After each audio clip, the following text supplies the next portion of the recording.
Hello and welcome to the afternoon edition. It's February the 15th and February the 19th. I am Mildred Tohaise. Now, following the Speaker's directive to the Leader of Government Business and the Leader of the Opposition to report back to Parliament next week on the progress of the controversial marriage and divorce bill that was shelved from the order paper of Parliament earlier last year due to differing opinions, this afternoon we seek an insight into a look at the fears and controversies that are surrounding the bill. In this report, we spoke to Sheila Kawamara Mishambi, the chairperson of Uganda Women Network. With the chairperson of Uganda Women Network, Sheila Kawamara, about the stalled and controversial marriage and divorce bill, she claims that saboteurs of the bill are polygamists with vested interests and wield political powers. The marriage and divorce bill is not being felt because of its content or what is contained in the bill. It is individual perspectives, particularly from men who are illegally polygamous. These are men already in monogamous families. They tend to think that the official wife will disadvantage their other illegal or unknown wives in case when it comes to property sharing. The Women Network claims from the onset the bill was mishandled by MPs. We have parliamentarians that do not know what is contained in the bill, and I saw the same parliamentarians busy confusing Ugandans about what is contained in the bill. But does the 9th Parliament have the capacity to handle the bill? The 9th Parliament is not the right parliament to be coming out to talk about this bill, because we already know their position. They made it very clear that this was a law that they could not handle. Many of them have questionable qualifications, maybe, or they are deciding to play that they do not understand. I'm not so sure that they have now the capacity to handle it. In spite of the controversies, the women want the bill to be tailored in reference to the law of contract. People who know the law of contracts know clearly that when you enter a contract, the contract may be good or it may be bad. And that is one of the challenges that people don't want to talk about. And some more Christian people have said, if a marriage is conducted in churches, then why do you dissolve it in a court? Any other religious institutions conduct marriages on behalf of the state. Marriages are state institution. It is a state institution. And so if it has to be dissolved, it is the courts of law that have to dissolve the marriage. Harris Tembo, WBS, Kampala. The Office of the Prime Minister says it is taking up the responsibility of holding dialogue meetings with different media practitioners across the country. The move comes at a time when the journalists' fraternity is at loggerheads with the police administration, which have failed to come up with a clear communication on the WBS journalist that was clobbered by a senior police officer. Last week, the journalists under their umbrella organization, the Human Rights Network for Journalists, met with the Internal Affairs Minister General Arona Nyakairima at Kalolo Airstrip, complaining to the minister on how the police administration had failed to communicate their stand on the old Kampala incident, which left many with tremor. In the meeting, the general agreed that because of the sensitivity of the matter, the Internal Affairs Minister decided to allocate the matter of police brutality to the Communication Commission in the Office of the Prime Minister. Today, the commissioner in charge of the communication in the Office of the Prime Minister, Moses Watesa, has confirmed that his department has taken over the matter to dialogue with the journalist. And we are happy that in the case of Old Kampala, the officer who is suspected to have assaulted journalists is being taken through the due course of the law. So we hope that if the officer is guilty, then the processes of our court should pronounce themselves as soon as possible. The commissioner says the Prime Minister has already ordered his line ministry, which has been handling the matter, to work hand in hand with his office to have the matter of WBS journalist who was clobbered solved immediately. He is optimistic that the ministry will mediate and have their relationship with the press restored. So we have started the process of mediating between our police and the security people to ensure that journalists do their job in a safe way. But at the same time, we are also advising our journalists to be mindful of fluid situations in which their work might be affected. Now, the government has commissioned a 2 billion water project targeting a population of about 20,000 people in Rakai district to serve residents in the area from walking long journeys in search for clean water. We have more in this report. Residents of Rwanda sub-county in Rakai district have a reason to smile as government unveils a 2 billion water supply project in the area. The residents have been traveling long distances in search of clean water, but this will be no more. Several areas in Rakai district have been affected by drought, with residents having had time to get clean and safe water for their animals and for domestic use. The residents have been relying on springs and wells, some of which have dried up due to drought. Commissioning the project, the minister in charge of water and environment, Ephraim Kamuntu, cautioned residents against mishandling the water system, saying it will go a long way in improving livelihoods in the area. Solve poverty problem, you want to solve domestic violence. What you want to do is to emphasize water coverage. You will see positive improvement. Absolutely. Once water coverage is improved. But the leadership in the area is concerned that the population in the area is too big and the demand for water is too high. They want government to construct more water sources in the area to improve on the water coverage. We take a short break. The afternoon edition returns in a while with what's happening elsewhere in the world.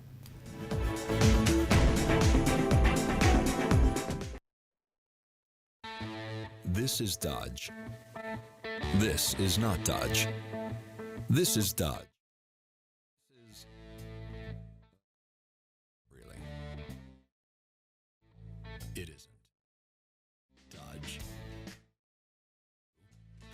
He wishes. No way. Forget. This is Dodge.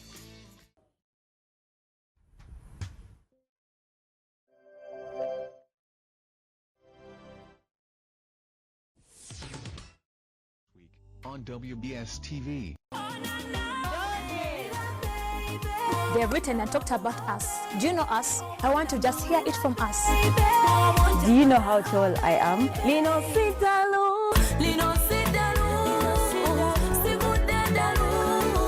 And yes, of course, this is the new Obsessions. Much has been talked about them, written about them. Of course, their new tracks. This Friday, you should just not miss out from 11 to 12. Of course, this Friday, midnight. Why not say, of course, meet you there. See you there.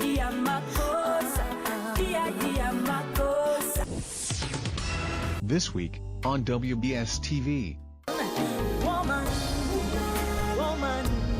Olunaku lw'abakyala 8 March lutuuse. Wegatte ku WBS Television ku Sunday nga 1 March ne 8 March. Osanyuke ate oyige. Omanyi omukyala eyasooka okuba pulezidenti wa Uganda. Omanyi eyasooka okulondebwa ku bwa minisita. Omanyi omukyala munnayuganda eyasooka okusotta eggaali. Omanyi langi ekozesebwa ku lunaku olw'abakyala. Omanyi omukyala munnayuganda eyasooka okuzannya firimu mu myaka gya 1980 y'abafu. Omanyi omukyala munnayuganda Nalukalala eyasooka ku kadaala k'ebyobufuzi n'amenya ki n'aleka ki. Wali owulidde ku bakyakula sajja nga Namakulu W'Olugave, Nasozi Musolooza, Kasalina Mulokole n'abalala bo abayimbi abaasooka obamanyi. Negattaako ku Sunday nga 1 March essaawa 11 ez'olweggulo ne ku Sunday nga 8 March essaawa 8 ne olweggulo. Tusengejja obukukunavu bw'abakazi mu Uganda. Nange Drake Sekeba ku WBS Television kwokka.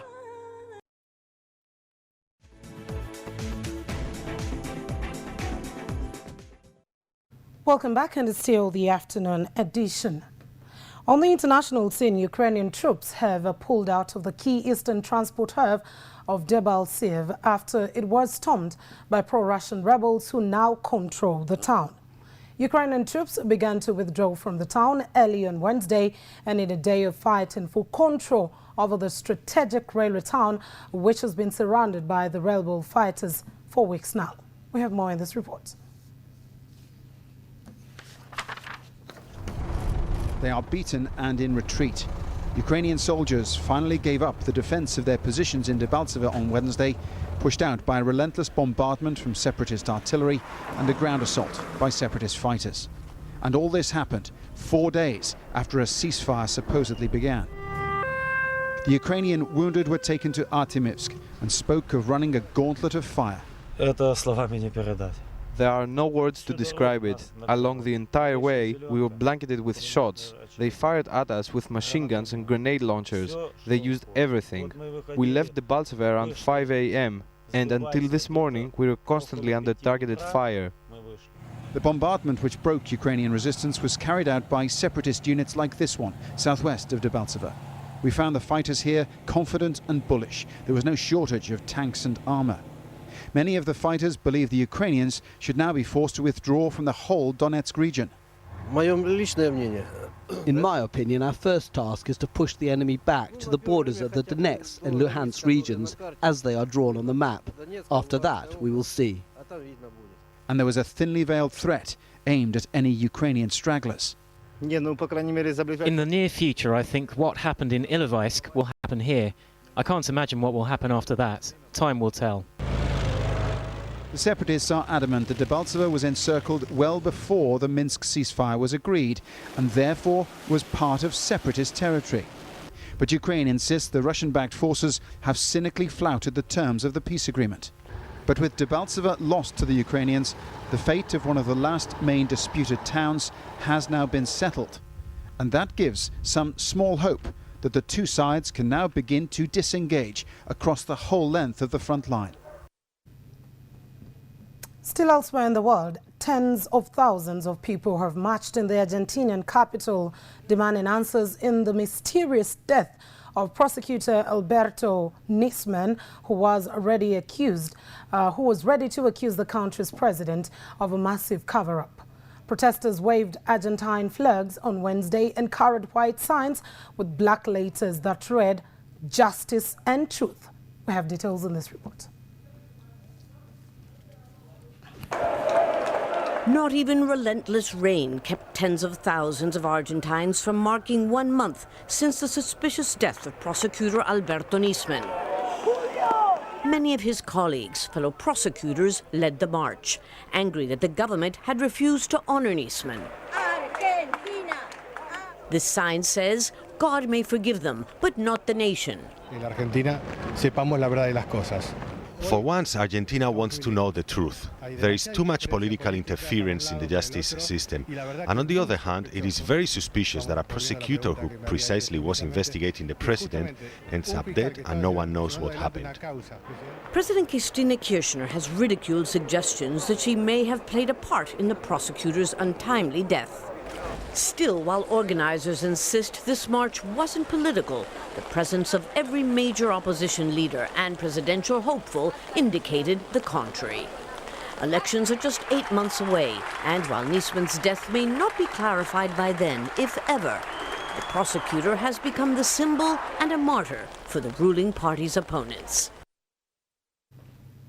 U.S. President Barack Obama has said his country is not at war with Islam, but with the people who have perverted the religion, calling for a focus on preventing terrorists from recruiting and inspiring others. Obama, speaking at a White House conference on countering violent extremism, said we should not grant them the Islamic State of Iraq and the Levant and the Al-Qaeda-linked groups.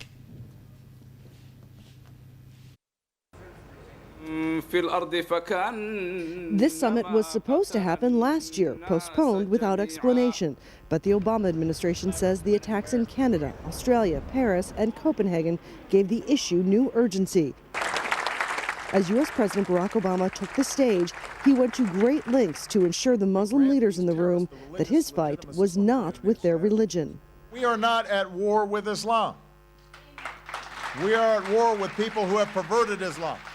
With that in mind, officials have been careful to not use the words Islamic extremism, but the agenda is solely focused on working with Muslim communities, and that has some activists concerned. We are concerned about the effects and the potential backlash that this will have, especially in light of the recent the spur of hate crimes that we've seen across the nation. But the aggressive government and police surveillance of Muslim communities in the years after the 9/11 attacks has strained the relationship, a fact openly admitted here.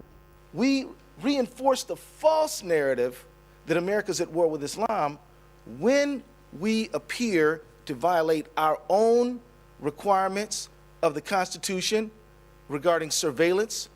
When we mix surveillance and outreach, this is a very short-sighted thing to do, and I encourage members of law enforcement to not do it. U.S. officials say ISIL is actively recruiting American Muslims through social media, and they acknowledge if they have any hope of figuring out who might be susceptible to the message, convinced to launch attacks in the U.S. or travel overseas to fight, they'll need the help of Muslim communities to find them. They're hoping a personal appeal from the president will help bridge the current deep divide. And finally, Libya's foreign minister has asked the United Nations to end an embargo on weapons sales to the country's internationally recognized government and help support its army as it confronts the Islamic State of Iraq and the Levant ISIL group. Mohammed al-Dairi told the UN Security Council in New York on Wednesday that the UN shouldered a legal responsibility to help in the rebuilding of Libya's army. Egyptian Foreign Minister Sameh Shoukry came to the United Nations, spending 2 days trying to lobby diplomats on his country's initiative, at first trying to persuade them on President Sisi's idea that there should be a military intervention in Libya, led by Egypt, backed by the United Nations. He later watered down that plan. He told the Security Council he wanted an arms embargo on all but one of the governments in Libya, the government in Tobruk. He also wanted authorization for support by countries for that government. By that, he meant authorization for Egypt's ongoing airstrikes. It doesn't look like the Security Council will support any of those ideas, but the Foreign Minister denied his mission had not been a success. It is not our success that is on the table here. It is the success of the Security Council and the international community to address this threat. We believe that it is necessary. We are considering that we are the last line of defense against the more violent activity that has already started to reach European shores. So I think success is a matter to be determined by how effective the Security Council and the international community are to eradicate the terrorist threat. The Security Council also heard from the UN Special Representative for Libya, Bernardino Leon. He said he needed more time for negotiations between the two rival governments. The Security Council looks likely to give him that time. One diplomat said this was not the moment to send more arms to Libya. And that is all we had time for. Sports will be coming your way in the next program. And CKM Izanyo with Web Daniel Sabakuje. The afternoon edition time is out. I'm Mildred Tohaise. Good afternoon.